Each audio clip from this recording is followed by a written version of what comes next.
উম্মুল মুমিনিন আয়েশা রাদিয়াল্লাহু আনহা বর্ণনা করেন, হারিস ইবন হিশাম রাদিয়াল্লাহু আনহু আল্লাহর প্রিয় রাসূল সাল্লাল্লাহু আলাইহি ওয়াসাল্লামকে জিজ্ঞেস করেছিলেন, হে আল্লাহর রাসূল, আপনার নিকট ওহী কিভাবে আসে? রাসূলুল্লাহ সাল্লাল্লাহু আলাইহি ওয়াসাল্লাম বললেন, কখনো এটি ঘণ্টার শব্দের মতো নেমে আসে এবং তখন আমার উপর চরম কষ্টের মুহূর্ত নেমে আসে। তবে ওহী শেষ হলে আমি যা শুনি তা পুরোপুরি মনে রাখি। আবার কখনো ফেরেশতা মানুষের রূপ ধারণ করে আমার কাছে আসেন। তিনি যা বলেন আমি তা হুবহু মুখস্থ করে ফেলি।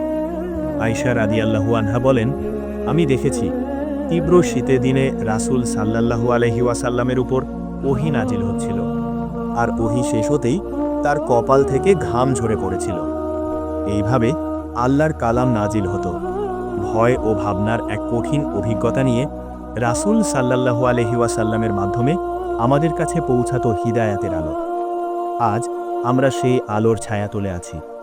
আসুন আমরা সেই ওহীর মর্যাদা বুঝি, কোরআন এবং হাদিসের আলোয় নিজেদের জীবন গড়ি। পরবর্তী হাদিসে আবার ফিরে আসব ইনশাআল্লাহ।